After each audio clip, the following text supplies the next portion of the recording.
नमस्कार, मैं हूं भारत पुत्र इरफान शेख और आप देख रहे हैं एनबीसी भारत। आज हमारे साथ बीजेपी माइनॉरिटी मोर्चा के नेशनल प्रेसिडेंट जमाल सिद्दीकी साहब हैं और ख़ास तौर पे इनसे बहुत सारी बातें होंगी। वक्फ बोर्ड को लेकर के पार्लियामेंट में काफ़ी हंगामा हुआ, लोग कह रहे हैं कि वो सड़कों पर भी आएंगे, उसको कैसे हैंडल किया जाएगा इस पे भी बातचीत होगी। लेकिन बहुत सारे सवालों के साथ आरती भी यहाँ मौजूद है और मैं चाहता हूँ कि शुरुआत आरती ही करे। आरती, आप कुछ पूछना चाह रही थी? जमाल साहब बैठे हैं, बिल्कुल पूछिए। नमस्कार सर। नमस्कार। सर, कई विवादों के बाद वक्फ संशोधन बिल पर संसद की मुहर लग चुकी है, तो देश की हर महिला की ओर से एक सवाल आपसे करती हूँ कि नए बिल से देश की महिलाओं को क्या उम्मीद है? इस बिल में माननीय प्रधानमंत्री श्री नरेंद्र मोदी जी ने महिलाओं की भागीदारी सुनिश्चित कर दी है। अब जो 11 सदस्यीय वक्फ बोर्ड की टीम होगी उसमें 2 हमारी महिला बहनों को भी स्थान रिजर्व कर दिया गया है, यानी कि अब महिलाओं को कोई नज़रअंदाज नहीं कर सकता। अब महिलाओं की आवाज़ को उठाने के लिए 2 हमारी महिला बहनों को माननीय प्रधानमंत्री ने उसमें डाल दिया है। और उसी प्रकार से जो वक्फ अल औलाद होता था तो उसमें होता ऐसा था कि महिलाओं को दरकिनार कर कर वक्फ औलाद कर दिया गया तो पुरुषों को सिर्फ हिस्सा मिलता था। तो अब वहाँ भी बहनों को कोई दरकिनार नहीं कर सकता, उनके हिस्से को काट नहीं सकता।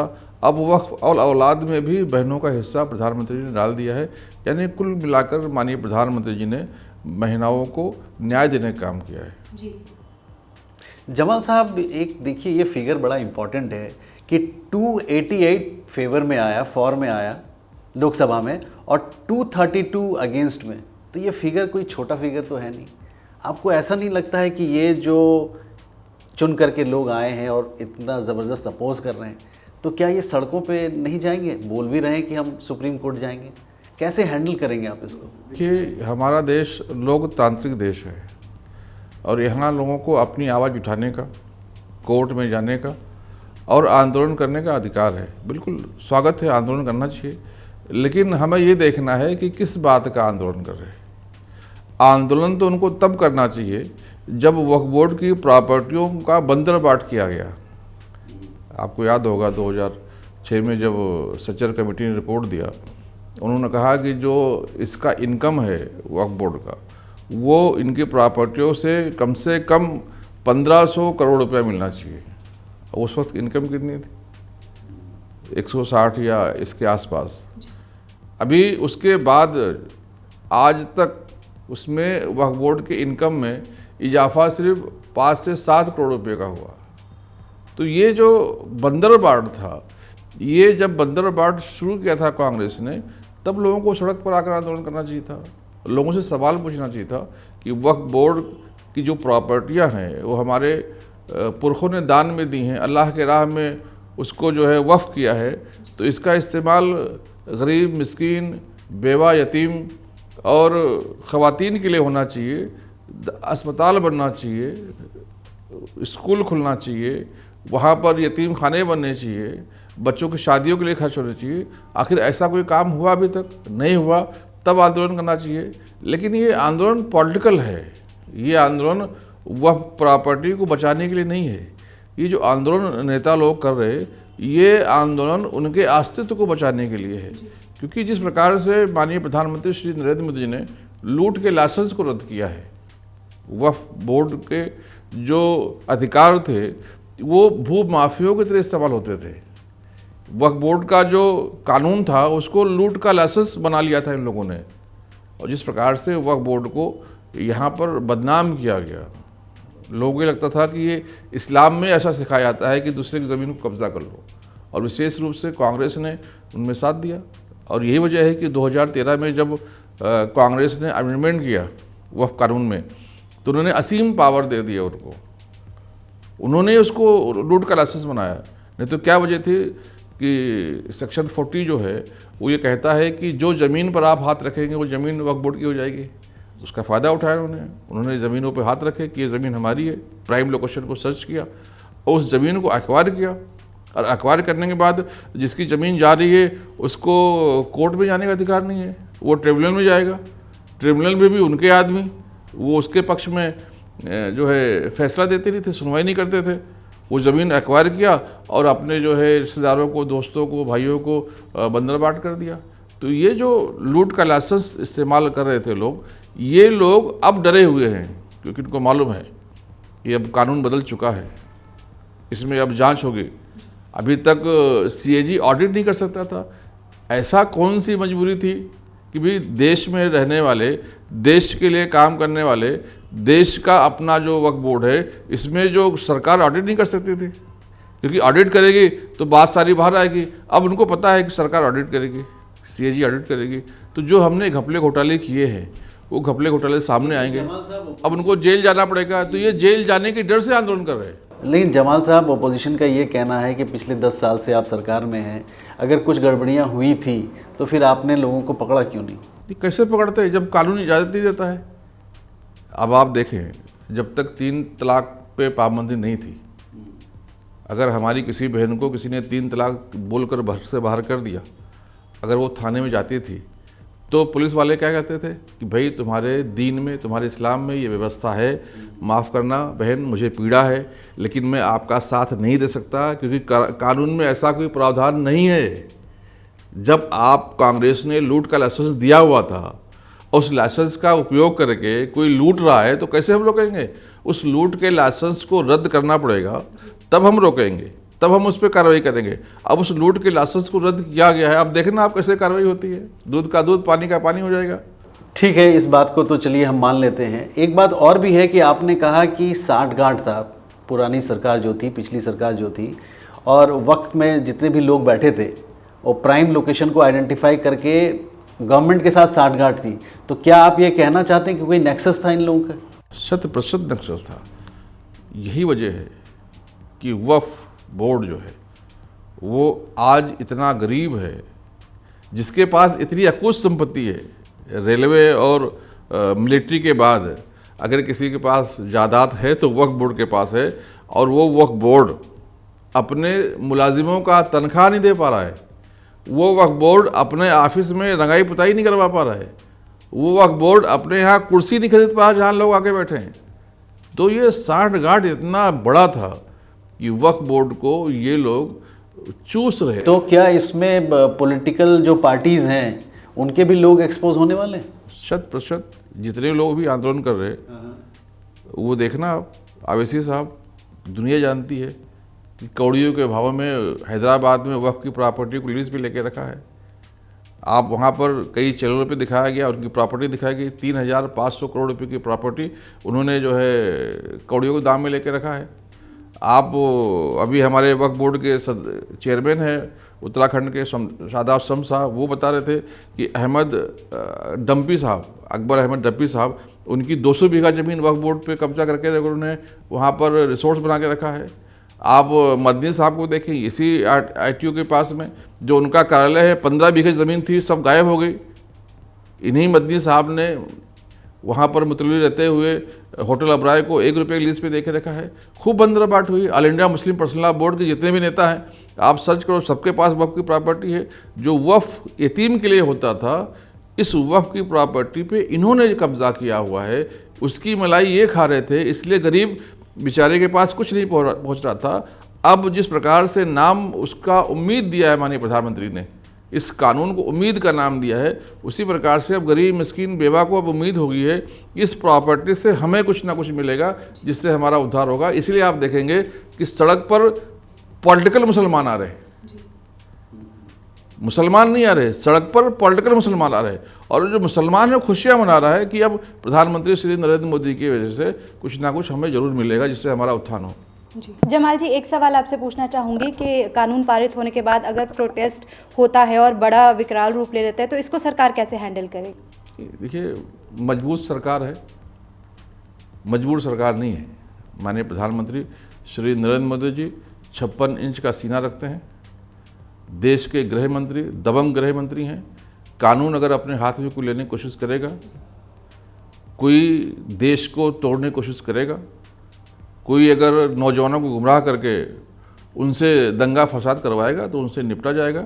लेकिन मुझे जो यकीन है कि ऐसा कुछ नहीं होने वाला है, क्योंकि जब जेपीसी कमेटी बनी तब से ये लोग कह रहे हैं हम सड़क पे आएंगे, हम सड़क पे आएंगे, हम सड़क पे आएंगे। और ये कानून कोई आज नहीं बना है। जब प्रधानमंत्री जी की दूसरा कार्यकाल शुरू हुआ और जब बहन स्मृति ईरानी जी अल्पसंख्यक मंत्री बनी तब से ये प्रक्रिया शुरू है। उन्होंने जो है वक्फ बोर्ड के चेयरमैन से बात की, उन्होंने वक्फ बोर्ड के सीईओ से बात की, उन्होंने धर्म गुरुओं से बात की, उन्होंने सभी पार्टी के नेताओं से बात की। और ये प्रोसेस तब से शुरू है। जब आदरणीय रिजिजू जी मंत्री बने तब उन्होंने एक मुहिम चलाया सबसे बात करने का, समझने का, क्या क्या हो सकता है, क्या क्या नहीं हो सकता है। और ये चुपचाप नहीं हुआ, ये खुलेआम हुआ है, लोगों ने इस पर भागीदारी ली है। तो तब अगर किसी ने आंदोलन नहीं किया तो अब क्या करेंगे? अब ये सिर्फ देश के माहौल को ख़राब करने की कोशिश करेंगे। और जो अगर कोई कानून अपने हाथ में लेने की कोशिश करेगा, देश के माहौल को ख़राब करने की कोशिश करेगा, तो उसको बख्शा नहीं जाएगा। जमाल साहब, आरती ने जो सवाल पूछा इसी को थोड़ा मैं एक्सटेंड करना चाहूँगा। राज्यसभा में भी ये देखा गया कि 128 फॉर में और 95 अगेंस्ट में, और ये कांग्रेस से मोहम्मद जावेद साहब सुप्रीम कोर्ट अप्रोच किए हैं, ओवैसी साहब भी सुप्रीम कोर्ट गए हैं। तो लीगली आपको क्या लगता है कि कितने स्ट्रॉन्ग हैं आपका? ये क्या है कि ये तो आखिरी तक कोशिश करेंगे, क्योंकि इनको पता है कि इनकी सबकी राजनीति समाप्त होने वाली है। जिस प्रकार से वक्फ बोर्ड के प्रॉपर्टी को हड़पा है इन्होंने गुनाह किया है। उन्होंने देश के साथ गुनाह किया है, इन्होंने कौम के साथ गुनाह किया है। ना इनको देश माफ़ करने वाला है, ना कौम माफ़ करने वाली है। बस ये इनकी सच्चाई अब सबके सामने आने वाली है। तो इस सच्चाई को कब तक ये रोक सकते हैं? कोर्ट में जाकर, इधर जाकर, उधर जाकर, ये उसका असफल प्रयास है। और ये बिल्कुल कानूनी तरीके से, कानूनी प्रक्रिया से ये बिल लाया गया है। संसद में इस बिल को बहुमत से पास किया गया है और अब ये देश का कानून बन गया है। तो मुझे लगता नहीं कि कानून से कोई ऊपर है। बस ये अपना टाइम पास कर रहे हैं, लोगों को गुमराह कर रहे हैं। प्रेसिडेंट सिग्नेचर इसमें देंगी, पूरी उम्मीद है, और बहुत जल्द ये लॉ बन जाएगा। आपको क्या लगता है कि जो बच्चे मदरसा में पढ़ते हैं और जो गरीब बच्चियां हैं, स्पेशली माइनॉरिटी गर्ल्स, उसको कुछ राहत मिलेगी? उनका एजुकेशन कुछ बढ़ेगा? उनको आप टेक्नोलॉजी के साथ जोड़ेंगे? कोई फॉरवर्ड प्लानिंग है? थोड़ा सा एक झलक दे दीजिए कि क्या अच्छा होने वाला है। नहीं, प्रधानमंत्री हमेशा ये कहते हैं कि देश के मुसलमानों के एक हाथ में कंप्यूटर होना चाहिए, दूसरे हाथ में कुरान होना चाहिए। अभी क्या क्या नेताओं ने अपने फ़ायदे के लिए एक हाथ में कुरान दिया, दूसरे हाथ में पत्थर दे दिया, और उसको एक प्रकार से देश के खिलाफ कर दिया। माननीय प्रधानमंत्री की जो नई शिक्षा नीति है उसमें बहुत अच्छे से व्यवस्था की गई है कि जो दीनी भी तालीम हो, धार्मिक भी शिक्षा हो, और वो शिक्षा धर्म के साथ साथ वो किस प्रकार से उसका एक व्यवसायीकरण भी कर सके। अगर कोई हाफिज़ कुरान होता है तो वो डॉक्टर भी बन सके, ऐसी व्यवस्था की गई है। अगर कोई आलिम बनता है वो MBA भी कर सके, वो IPS भी बन सके, क्योंकि प्रधानमंत्री जी का ऐसा मानना है कि धर्म के साथ साथ व्यावसायिक शिक्षा लेने के बाद उनके रास्ते असीमित खुलेंगे। अभी उनके रास्ते बंधे हुए हैं। अगर कोई हाफिज़ कुरान हो सकता है तो सिर्फ मस्जिद में जाकर इमाम बन सकता है। अगर कोई मौलवी बनता है तो वो सिर्फ किसी मदरसे में पढ़ा सकता है। और हम सब जानते हैं कि एक इमाम साहब को कितनी जो है हदिया मिलती है, उसको तनख्वाह तो नहीं कह सकते हम, वो हदिया मिलती है। और एक मौलवी साहब को कितनी वहाँ पर तनख्वाह मिलता है, हदिया मिलती है, हम सब जानते हैं। उसमें उनका गुजारा नहीं होता है। जब गुजारा नहीं होता है तो जाहिर सी बात है वो कहीं ना कहीं और भी रास्ते अपना सकते हैं।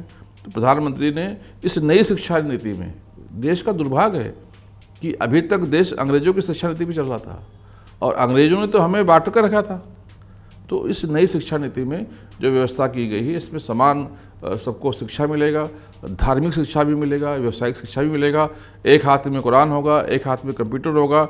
अगर कोई डॉक्टर बनता है तो वो आयतें पढ़कर दुआ भी करेगा और इंजेक्शन भी लगाएगा।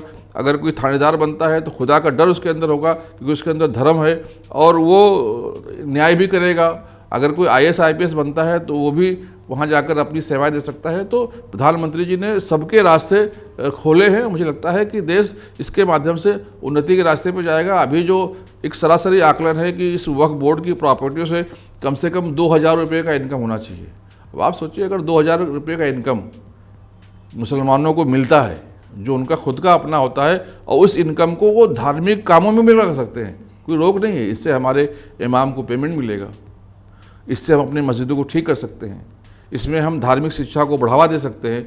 तो क्योंकि ये मुसलमानों का पैसा है, सरकार का पैसा नहीं है, तो इससे जाहिर सी बात है कि हमारा उत्थान जरूर होगा। क्योंकि अभी जो हमारे मुसलमान बच्चे हैं, या तो वो संविधान को ठीक से जानते हैं या तो कुरान को ठीक से जानते हैं।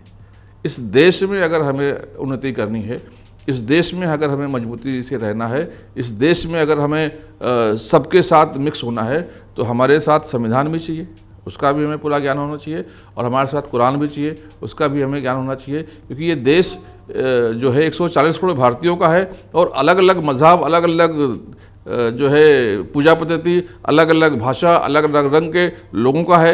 यहाँ पर हमारे बीच में अगर कुछ कॉमन है तो वो संविधान है, जो सबका है।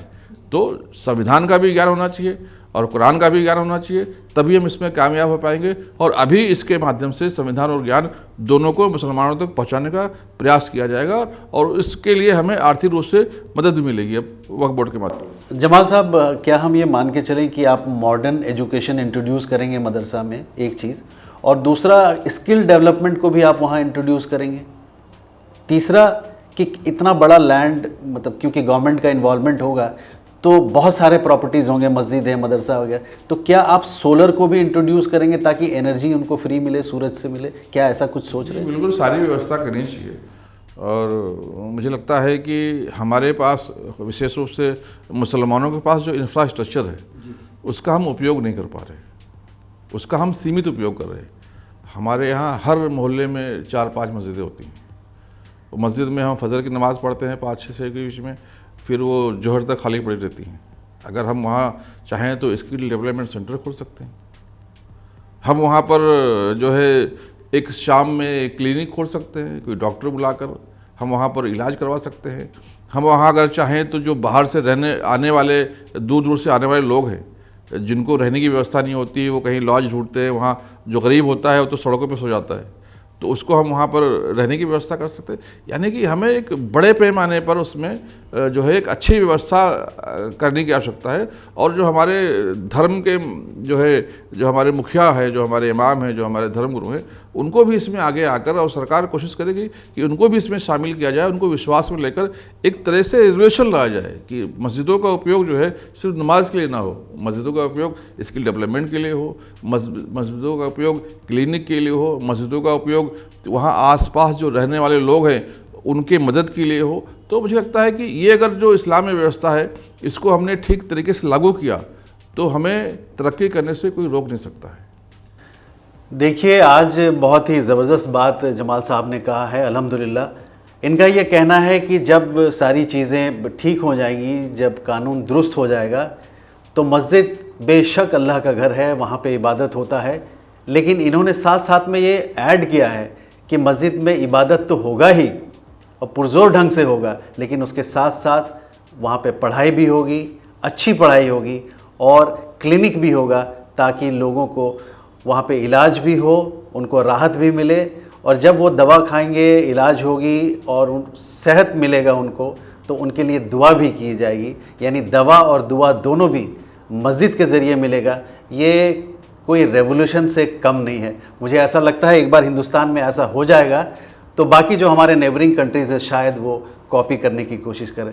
बहुत बहुत शुक्रिया, thank you very much Jamal साहब, और हमें पूरी उम्मीद है कि आप हमारे स्टूडियो भी आएंगे और विस्तार से बताएंगे जब सारी चीज़ें ठीक हो जाएं। नहीं, मैं आपका शुक्रिया अदा करता हूँ कि आपने मेरी बात को रिकॉर्ड किया और ये लोगों तक पहुँचेगी। और मैंने भी आपसे एक बात सीखी है, और मुझे लगता है कि इसको अगर देश का हर मुसलमान सीख लिया तो सारे मसले अपने आप ख़त्म हो जाएंगे। आपने जब अपना परिचय दिया तो आपने कहा कि मैं भारत पुत्र जी जी जी जी। चूँकि क्या है कि मुसलमानों के जड़ों को कमज़ोर कर दिया गया।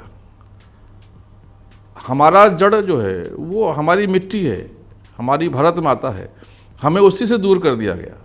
तो हमें अपनी जड़ों से जुड़ने की आवश्यकता है, हमें भारत पुत्र कहलाने में, भारत माता के बेटे कहलाने में हमें कहीं संकोच नहीं होना चाहिए। इस मिट्टी को माँ मानने में हमें कहीं संकोच नहीं होना चाहिए, लेकिन इस प्रकार से हमें गुमराह किया गया है जी भ्रम कि हम इसको सिर्फ मिट्टी का टुकड़ा मानते हैं। जी देखिए, भावनाएं चेंज हो जाती हैं। अभी तक मैं सिर्फ आपको इरफान जानता था, लेकिन आपने जब कहा कि मैं भारत पुत्र, तो एक उससे जो जुड़ाव हुआ है, जो एक भावना प्रकट हुई है, तो भावनाएं जो है जोड़ती हैं और भावनाएं काटती भी हैं।